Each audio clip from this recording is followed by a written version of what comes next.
40 ಲಕ್ಷ ಹೆಚ್ಚು ರೋಗಿಗಳನ್ನ ನೀವು ನೋಡಿದಿರಿ, ಟ್ರೀಟ್ ಮಾಡಿದಿರಿ. ಜೊತೆಗೆ 3,000ಕ್ಕಿಂತ ಹೆಚ್ಚು ಬಂಜೆತನದಿಂದ ಬಳಲ್ತಾ ಇರುವಂತಹ ಹೆಣ್ಮಕ್ಳಿಗೆ ಚಿಕಿತ್ಸೆಯನ್ನ ಕೊಟ್ಟಿದ್ದೀರಿ. ಮೊದಲನೇದಾಗಿ ಆರೋಗ್ಯ ರಕ್ಷಣೆ ಹೇಗೆ ಸರ್? ರಾಗ ದ್ವೇಷ ಭಾವಗಳಿಲ್ಲದ ಆರ್ಥಿಕ, ಮಾನಸಿಕ, ಸಾಮಾಜಿಕ, ಕೌಟುಂಬಿಕ ಯಾವ್ಯಾವುದಿಲ್ಲ, ಇದೆಲ್ಲದರ ಒಟ್ಟಾರೆ ಪರಿಣಾಮವೇ ಆರೋಗ್ಯ ಅಂತ ಹೇಳ್ತೀವಿ. ಆರೋಗ್ಯ is not absence of disease ಅಲ್ಲ, ನಾವೆಲ್ಲರೂ ತಿಳ್ಕೊಂಡಿರೋದೇ ಹಂಗೆ. ಮತ್ತೆ ನಾವೆಲ್ಲರೂ ಓಡ್ತಾ ಇರೋದು ಕಾಯಿಲೆ. ಎಷ್ಟು ಜನ ಬರ್ತಾರೆ ಇವತ್ತು, ನೀವು ಹೇಳ್ದಂಗೆ ನಾನು 40 ಲಕ್ಷ ನೋಡಿದ್ದೀನಿ.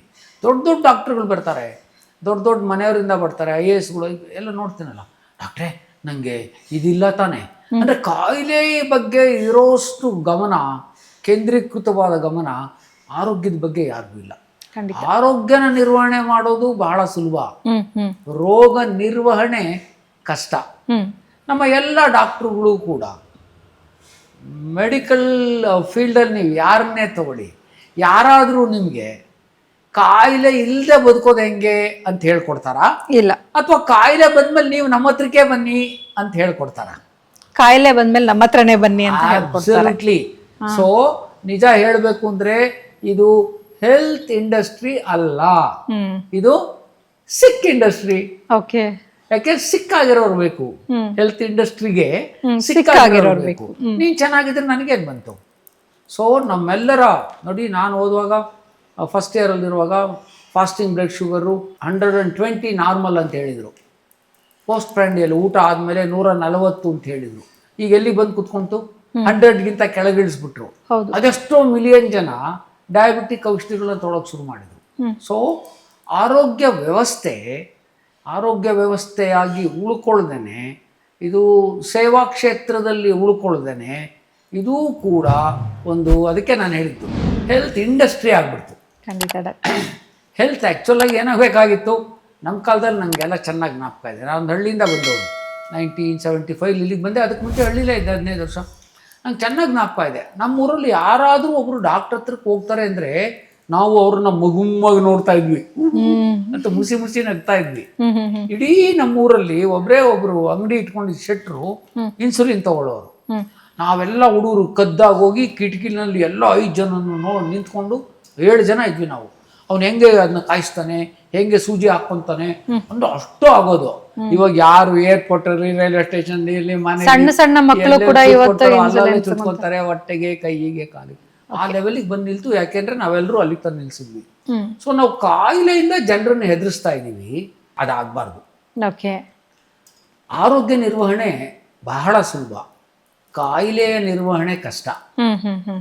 ಆರೋಗ್ಯ ಅಂತಿದ್ದಂಗೆ, ಹೆಲ್ತ್ ಇಂಡಸ್ಟ್ರಿ ಅಂತಿದ್ದಂಗೆ ನಾವೆಲ್ಲರೂ ಕಾಯಿಲೆ ಬಗ್ಗೆನೇ ಯೋಚನೆ ಮಾಡ್ತೀವಿ.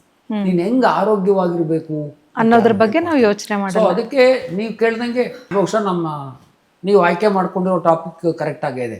ನಾವು ರೋಗ ನಿರ್ವಹಣೆ ಮಾಡೋದಾ, ಆರೋಗ್ಯ ನಿರ್ವಹಣೆ ಮಾಡೋದಾ, ಯಾವ್ದು ಮಾಡೋದು? ಐ ಥಿಂಕ್ ಆರೋಗ್ಯ ನಿರ್ವಹಣೆ.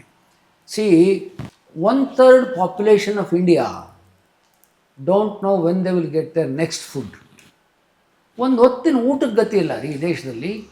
ಈ ಬೆಂಗಳೂರು ಅಂತ ನಗರಗಳು, ದೊಡ್ಡ ದೊಡ್ಡ ನಗರಗಳಲ್ಲಿ ಎಲ್ಲ ಶೋಕಿ ಐಷಾರಾಮ, ಎಲ್ಲ EMI ತಗೊಂಡು, ಎಲ್ಲ ಕಾರ್ ತಗೊಂಡು ಜಿಂಗ್ ಜಾಂಗ್ ಮಾಡೋದು, ಇದೆಲ್ಲ ನೋಡ್ತೀವಿ ನಾವು. ಬಟ್ ಸತ್ಯ ಏನು ಅಂದರೆ ಇವರೆಲ್ಲರೂ ಆರೋಗ್ಯವಾಗಿದ್ದಾರಾ? ಆರೋಗ್ಯವಾಗಿರೋಕ್ಕೇನು? ಇನ್ಫ್ಯಾಕ್ಟ್ ನಾನು ನಿನ್ನೆನೋ ಮೊನ್ನೆ ಯಾರಿಗೋ ನನ್ನ ಹಳೆ ಫ್ರೆಂಡ್ ಸಿಕ್ದ, ಏನೋ ಇಲ್ಲಿಗೆ ಹಿಂಗಾಗ್ಬಿಟ್ಟಿದೆ ಅಂತ, ಈಗ 25 ವರ್ಷದಲ್ಲಿ ಇವಾಗ ಗಾನು.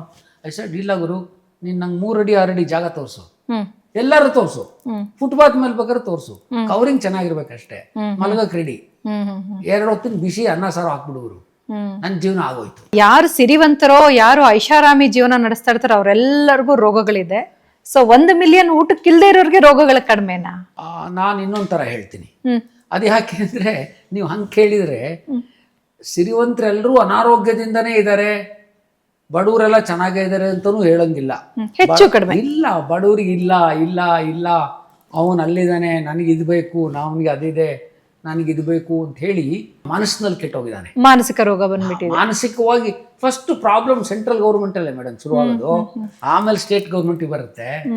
ಸೊ ಮನಸ್ಸನ್ನು ಯಾರು ಸದೃಢವಾಗಿ ಇಟ್ಕೊಳ್ತಾನೆ, ಮನಸ್ಸನ್ನು ಮಲ್ಲಿಗೆ ಅಂತ ಇಟ್ಕೊಳ್ತಾನೆ, ರಾಗ ದ್ವೇಷ ಭಾವಗಳಿಲ್ಲದೆ ಇಟ್ಕೊಳ್ತಾನೆ, ಅವನು ಆರೋಗ್ಯವಾಗೇ ಇರ್ತಾನೆ. ಅದ್ರ ಅರ್ಥ ದುಡ್ಡಿದ್ದವ್ರಿಗೆ ಮಾತ್ರ ಕಾಯಿಲೆ ಬರಬೇಕು ಅಂತೇನಲ್ಲ. ನೀವು ಅಲ್ಲಿ ಹೋಗಿ ನೀವು ಕಿದ್ವಾಯಿ ಆಸ್ಪತ್ರೆಯಲ್ಲಿ ನಿಂತ್ಕೊಂಡು ಸುಮ್ಮನೆ ನಿಂತ್ಕೊಳ್ಳಿ, ಯಾರಿಗೂ ಹೇಳ್ದಂಗೆ ಒಂದು ಕ್ಯಾಮ್ರಾ ಹಾಕ್ಕೊಂಡು ನಿಂತ್ಕೊಳ್ಳಿ. ಅಲ್ಲಿ ಬಡವರು, ಒಟ್ಟಿಗಿಲ್ದೇ ಇರೋರು, ರೋಗಿಷ್ಠರು, ಬೇಡೋರು ಎಲ್ಲರೂ ಬರ್ತಾರೆ ಅಲ್ಲಿ. ಅವ್ರಿಗೆಲ್ಲ ಕ್ಯಾನ್ಸರೇ ಯಾಕೆ ಬಂತು? So simple as that. ಕಾಯಿಲೆ ಯಾರಿಗೆ ಬೇಕಾದರೂ ಬರ್ಬೋದು. ಆದರೆ ನಮ್ಮ ಸರ್ಕಾರಗಳು ಕೂಡ ಮಾಡಿದ್ದಾವೆ, ಇಲ್ಲ ಅಂತ ಯಾರ ಮೇಲೆ ಬೇಕಾದ್ರೂ ಗೂಬೆ ಸುಲಭವಾಗಿ ಕೂರಿಸ್ಬೋದು, ಸುಲಭವಾಗಿ ಹೇಳ್ಬೋದು, ಅದೇನು ದೊಡ್ಡದಲ್ಲ. ಸರ್ಕಾರಗಳು ಕೂಡ ಏನು ಗೊತ್ತಾಗಬೇಕಾಯಿತು, ಕ್ಲೀನ್ ವಾಟರ್, ಗುಡ್ ಫುಡ್, ಒಳ್ಳೆ ಆರೋಗ್ಯ, ಫ್ರೀ ಎಜುಕೇಷನ್, ಇಷ್ಟು ಕೊಟ್ಟಿದ್ದಿದ್ರೆ ನಮ್ಮ ದೇಶ ಇನ್ನೂ ಚೆನ್ನಾಗಿರ್ತೀವಿ. ಮೂಲಭೂತ ಸೌಕರ್ಯಗಳ ಕೊರತೆ ಇವತ್ತು ನಮ್ಮಲ್ಲಿ ಯಥೇಚ್ಛವಾಗಿ ಎದ್ದು ಕಾಣ್ತಿದೆ. ಎದ್ದು ಕಾಣ್ತಾ ಇದೆ ಅಲ್ಲ, ಅದೇ ಕಾರಣ ಅಂತೀನಿ. ರೋಗಗಳು ಬರೋದಕ್ಕೆ ಡಿಫಿಷಿಯನ್ಸಿ ಡಿಸೀಸಸ್ ಎಷ್ಟು ಜನಕ್ಕಿದೆ.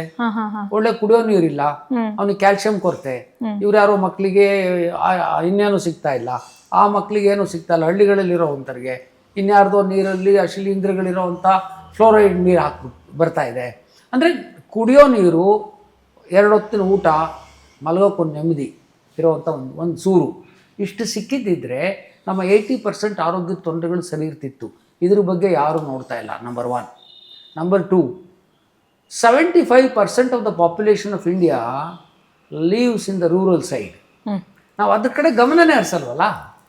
ನಮ್ಮದೆಲ್ಲ ಬೆಂಗಳೂರು, ಮೈಸೂರು, ಹುಬ್ಬಳ್ಳಿ ಎಲ್ಲ ಇರೋವಂಥದ್ದು, ಅಂಥ ಆರ್ಟು, ಇಂಥ ಇದು ಅದು ಎಲ್ಲ ಆಲ್ಮೋಸ್ಟ್ ಹಂಗೆ ತೆಗಿಯೋಕೆ ಹೋದ್ವಿ. ಸೊ ಹಾಗಾಗಿ ನೀವು ಕೇಳಿದ ಪ್ರಶ್ನೆಗೆ ಅಂಥವ್ರಿಗೆ ಕಾಯಿಲೆ ಬರುತ್ತೆ, ಇಂಥವ್ರಿಗಿಲ್ಲ ಅಂತಲ್ಲ. ನನ್ನ ಪ್ರಕಾರ ಇನ್ಫ್ಯಾಕ್ಟ್ ಕಾಯಿಲೆಯನ್ನು ಬರೆಸ್ಕೊಳ್ಳೋ ಅಶಕ್ತತೆ, ಹೋಮಿಯೋಪತಿನಲ್ಲಿ ನಾವೇನು ಹೇಳ್ತೀವಿ, ಯಾರಿಗೆ ಕಾಯಿಲೆ ಬರುತ್ತೆ ಅಂತ ಹೇಳ್ತೀವಿ.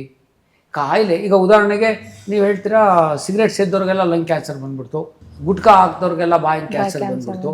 ಇಲ್ಲ, ಆಗ್ತಾರೋ ಎಲ್ರಿಗೂ ಬರಲಿಲ್ಲ. ಏನು ಆಗ್ತಾ ಇದ್ದ ಸನ್ಯಾಸಿಗಳಿಗೆ ಕ್ಯಾನ್ಸರ್ ಬಂತು. ನಮ್ಮ ಈ ಮಲೆನಾಡು ಕಡೆ ಬೆಳಿಗ್ಗೆನೆ ಅಜ್ಜ ಮಗ ಮೊಮ್ಮಗ 30 ಶುರು ಮಾಡ್ಕೊಂತಾರೆ, ಫುಲ್ ಬರ್ತಾರೆ, ಹಂದಿ ಮಾಂಸನೇ ತಿಂತಾರೆ, ಸಾಯಂಕಾಲ ಯಾರು ಸಿಕ್ಕಿದ್ರು ಸರಿ ಒಬ್ಳು ಅನ್ನೋ ಆಟಿಟ್ಯೂಡ್ ಅಲ್ಲಿ ಜೀವನ ಎಲ್ಲ ಬೆಳ್ಕೊಂಡ್ ಬಂದಿದ್ದಾರೆ.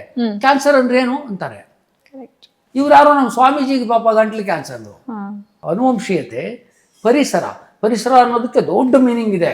ಪರಿಸರ ಅಂದ್ರೆ ನಮ್ಮವ್ರು 4 ಗಿಡ ಹಾಕ್ಬಿಟ್ಟು ಅಲ್ಲಿ ಕೂತ್ಕೊಂಡ್ಬಿಡೋದಲ್ಲ. It's not that. It is just not that. ನಾವು ಪರಿಸರ ಅಂದ ಅಂದ್ರೆ ಅರಣ್ಯದಲ್ಲೇ ಇರೋರಿಗೆ, ಹಳ್ಳಿಲಿರೋರಿಗೆ ಕಾಯಿಲೆನೇ ಬರಬಾರ್ದಪ್ಪ. ಹೇಳಕ್ಕೆ ಹೆಸರಿಲ್ದ ಇರೋ ಕಾಯಿಲೆಗಳು. ನೆನ್ನೆ ಯಾವುದೋ ಒಂದು ಹಳ್ಳಿಯಿಂದ ಹುಡುಗನ ಕರ್ಕೊಂಡ್ಬಂದಿದ್ರೆ ಹುಬ್ಳಿಯಿಂದ, ಅವನಿಗೆ ಅಕ್ಯೂಟ್ ಲಿಂಫ್ಯಾಟಿಕ್ ಲಿಕ್ವಿಮಿಯಾ, ಬ್ಲಡ್ ಕ್ಯಾನ್ಸರ್ ಅವನಿಗೆ. ಇನ್ನೊಬ್ಬನಿಗೆ ಆಟೋಮ್ಯೂನ್ ಡಿಸಾರ್ಡರು, ನಿಂತ್ಕೊಳಕ್ ಆಗ್ತಾ ಇಲ್ಲ, ಕೂತ್ಕೊಂಡ್ರೆ. ಇದು ಅನುವಂಶೀಯವಾಗಿ ಬರುವಂಥ ಕಾಯಿಲೆ. ಪರಿಸರ ಅಂದ್ರೆ ನೀವು ಹೇಳ್ದಂಗೆ ನೀವು ಹೊಂದಾಣಿಕೆ ಇಲ್ಲದೆ ಇರೋದು. ಈಗಿನ ಜಗತ್ತಲ್ಲಂತೂ 3 ಮುಖ್ಯ ಕಾರಣಗಳನ್ನ ನೋಡ್ತೀನಿ ಜನರಲ್ಲಿ. ನನಗೆ ಏನಾದರೂ ಪರವಾಗಿಲ್ಲ, ಈ ಅನಿತಾ ಚೆನ್ನಾಗಿರಬಾರ್ದು, ಅವಳು ಭಾಳ ಮರಿತಾ ಇದ್ದಾಳೆ, ಅವಳಿಗೇನಾದ್ರು ಮಾಡಿ ಅವಳು ಆ ಕಡೆ ತಿರ್ಕೊಂತಿದ್ದಂಗೆ ಪೆನ್ ತಗೊಂಡು ಇಂಕ್ ಹಾಕಿ ಸುಮ್ಮನೆ ಕೂತ್ಕೊಂಡ್ಬಿಡ್ತೀನಿ, ನಂಗೆ ಮಜಾ ತಗೊಳ್ತೀನಿ. ಸೊ ಇನ್ನೊಬ್ಬರು ನನ್ನ ಕಣ್ಣೆ ಎದುರುಗಡೆ ಚೆನ್ನಾಗಿರಬಾರ್ದು. ಎರಡನೇದು, ವಿನಾಕಾರಣ ನಿಮ್ಮನ್ನು ದ್ವೇಷಿಸುವವರ ಸಂಖ್ಯೆ ಸಿಕ್ಕಾಪಟ್ಟೆ ಜಾಸ್ತಿ ಆಗ್ತಾ ಇದೆ. ನಂಗೂ ನಿಂಗೂ ಸಂಬಂಧನೇ ಇಲ್ಲ, ನೀನಂತೂ ಚೆನ್ನಾಗಿ ಕಾಣಿಸ್ತೀಯ, ಅವಳನ್ ಬಿಡ ಅಂತ ಶುರು ಮಾಡ್ಬಿಡ್ತೀನಿ. ಮತ್ತೆ ಸಾಧ್ಯ ಆದ್ರೆ ನೀವು ಇನ್ನೂ ಮಿಂಚಿದ್ರೆ ನಿಮ್ಗೆ ಎಲ್ಲಿ ಕತ್ರಿ ಹಾಕ್ಬೋದು, ನಿಮ್ಗೆ ಎಲ್ಲಿ ಸೈಡಿಂದ ಚಾಕು, ನಿಮ್ಮವ್ರೆ, ಪಕ್ಕದವ್ರೆ, ಹಾಕದವ್ರೆ, ಯಾರೂ ಬೇಕಾಗಿಲ್ಲ. ನಮ್ಗೆ ಯಾರು ನಮ್ಮನ್ನೆಲ್ಲ ಹೊಡೆದಾಕಕ್ಕೆ, ನಮ್ಮ ಸಂಸಾರಗಳನ್ನ ಹೊಡೆದಾಕಕ್ಕೆ, ನಮ್ಮ ಸಮಾಜನ ಹೊಡೆದಾಕಕ್ಕೆ ಪಾಕಿಸ್ತಾನದವರು, ಚೈನಾದವರು ಎಲ್ಲ ಬೇಕಾಗಿಲ್ಲ.